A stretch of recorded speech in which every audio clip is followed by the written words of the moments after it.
Itu kami jelaskan kepada mereka. Kalau gerasi itu salah satu syaratnya mereka harus mengakui pembunuhan itu. Lalu mereka langsung jawab, Pak, kalau itu jangan. Kami tidak mau. Lebih bagus kami mati dan busuk di lapas daripada kami harus mengakui itu. Jadi garasi 2 kali kami tanyakan itu dan disaksikan oleh orang, mereka nggak mau. Ini tentu kami harus mencari novum baru. Novum baru ini, ya kan? Kami sedang berproses laporan polisi kepada Bareskrim Mabes Polri terhadap Aib, laporannya terhadap Aibtu Rudiana, terhadap Pasren dan Kavi. Ya. Satu LP yang menurut kami tidak mungkin tidak naik sidik adalah laporan kami terhadap Aib. Kenapa saya katakan tidak mungkin tidak naik sidik? Saya harapkan kawal kasus ini sampai inkrah, maka akan kami bawa ini menjadi bukti. Siapa yang benar? Siapapun yang berbohong, ini akan menjadi novum buat kami. Ini akan kawal ini. Ya, menurut saya ini tidak boleh berhenti karena itu jalan satu-satunya buat kami. Ya. Terkait PK ini ada pihak-pihak yang mengklaim bahwa kalau sekarang ini ada beredar bahwa kuasa hukum itu mengaku bahwa dia yang menang, kita yang kalah, itu saya pastikan tidak, bahkan akan bertanya. Ya, mumpung didengar oleh Pak Yanto, kami bertanya kalau dia berkatakan bahwa dia menang, kami yang kalah, kami akan bertanya ada apa yang dilakukan dia di Mahkamah Agung, ya kan? Karena upaya dan rencana PK kedua akan ditempuh oleh kuasa hukum 7 terpidana kasus Vina Cirebon setelah MA tolak PK 7 terpidana kasus Vina. Dan ini bukti-bukti pamungkas, senjata pamungkas yang akan digunakan untuk novum di PK kedua rencananya begitu. Dan Jutek Bongso mengatakan ada pihak yang mengatakan bahwa dirinya menang, mengklaim menang. Dan tentunya ini menjadi pertanyaan kita semua, ada apakah ada pihak-pihak yang mengaku bahwa dirinya menang setelah PK 7 terpidana ditolak? Ada apakah dengan MA setelah ada pihak yang mengatakan dan menyatakan kemenangan? Ya, apakah akan tetap kembali mengajukan PK atau akan ada langkah hukum lain yang akan ditempuh? Kemarin ketika putusan itu dibacakan, langkah pertama kami selaku penasihat hukum adalah menenangkan keluarganya. Lalu kami kunjungi 7 terpidana di lapas. Kami sampaikan kepada mereka bahwa harus tenang, kita harus tetap semangat, bahwa ini bukan akhir dari segala-galanya, bahwa masih banyak langkah hukum bisa kita lakukan. Saya jelaskan kepada mereka ketika di lapas, kepada para 7 terpidana nih, Pak. Saya bilang langkah hukum yang bisa dilakukan ada gerasi, ya, ada apa namanya amnesti. Kalau gerasi berarti kan artinya harus mengakui perbuatan pembunuhan. Itu kami jelaskan kepada mereka. Kalau gerasi itu salah satu syaratnya mereka harus mengakui pembunuhan itu. Lalu mereka langsung jawab, Pak, kalau itu jangan. Kami tidak mau. Lebih bagus kami mati dan busuk di lapas daripada kami harus mengakui itu. Jadi garasi 2 kali kami tanyakan itu dan disaksikan oleh orang, mereka nggak mau. Ya, artinya mereka tidak mau mengakui bahwa itu mereka tidak pernah lakukan. Ya, lalu pilihan berikutnya adalah amnesti. Amnesti ini adalah kami bersifat pasif. Ini harus bersifat dari pemerintah, ya, presiden dalam hal ini, ya, memberikan mengesampingkan bahwa ini tindak pidana demi kepentingan umum gitu, ya. Nah, ini kira-kira ini yang dilakukan, ini kalau pilihan. Pilihan yang lain mungkin kita akan lakukan PK.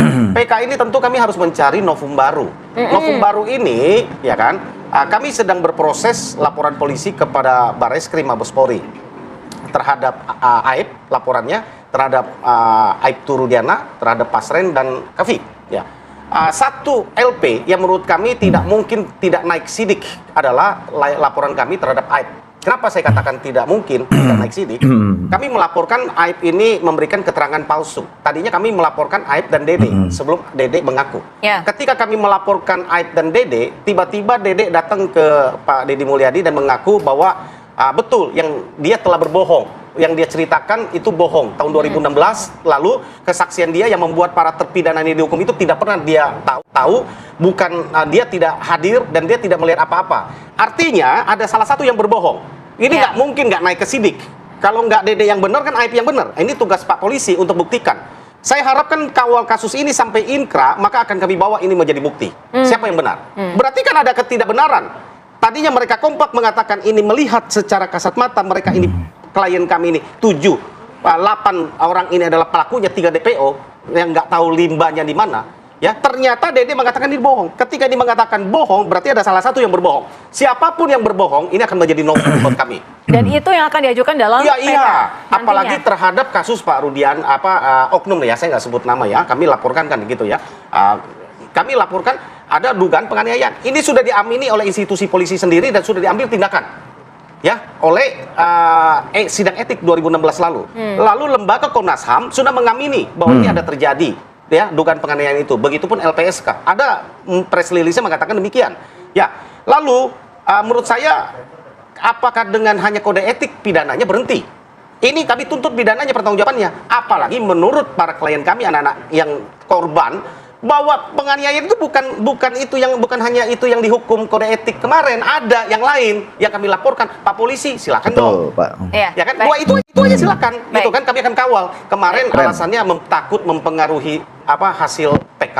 PK sudah selesai, kami akan kawal ini. Ya, menurut saya ini tidak boleh berhenti karena Baik, itu jalan baik. satu-satunya buat kami ke Tidak sana. akan berhenti ya. Kita Ya. tanyakan. Dari kasus pembunuhan tadi, karena ini PK itu tanpa batas waktu, mohon Pak Jutek agak sedikit sabar. Cari bukti yang betul-betul akurat. Betul-betul akurat. Karena Jadi kami akan mungkin lebih cenderung memilih melakukan PK kedua.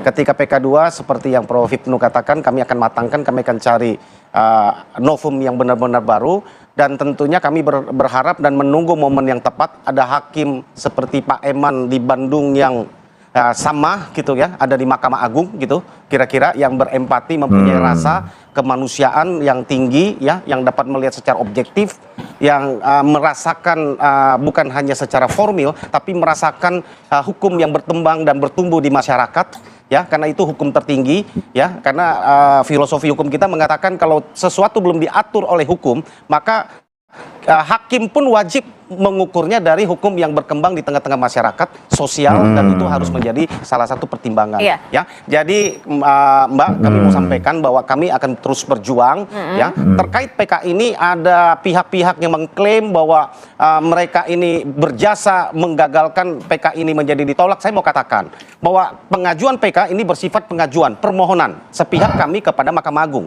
Tidak ada pihak lain yang mengaku Ya. kuasa hukum manapun yang akan terlibat di dalamnya. Kalau sekarang ini ada beredar bahwa kuasa hukum itu mengaku bahwa dia yang menang, kita yang kalah, itu saya pastikan tidak, bahkan akan bertanya. Ya, mumpung didengar oleh Pak Yanto, kami bertanya. Kalau dia berkatakan bahwa dia menang, kami yang kalah, kami akan bertanya ada apa? Apa yang dilakukan dia di Mahkamah Agung?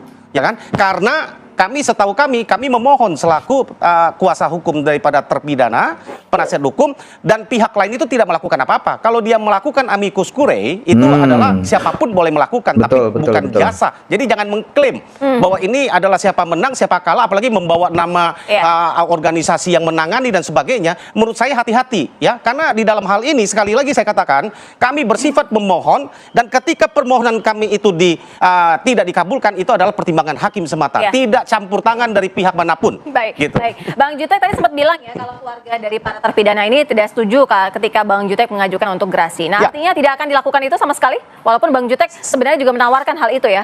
Sampai saat ini belum, karena pintu untuk Kalau upaya belum hukum berarti yang bisa lain. dilakukan dong. Ya, artinya sampai saat ini keputusannya kan tidak. Artinya ya, saya katakan tidak, kan mereka mengatakan tidak mau Karena tidak mau mengakui. Ya, tapi kami kan masih ya tadi Tapi dulu pernah nggak sih, Bang? Dulu mereka pernah melakukan itu oleh karena ketidakpahaman mereka. Mereka lakukan itu. Setelah mereka paham, mereka menyesal, kan gitu kan? Mereka sampaikan, dan saat ini mereka nggak mau. Baik, baik. Gitu. Terima kasih Bang Jutek, Prof. Hipnu, terima kasih Pak Yanto. Oke, videonya sampai di sini dan kita akan berjumpa lagi di video-video saya berikutnya.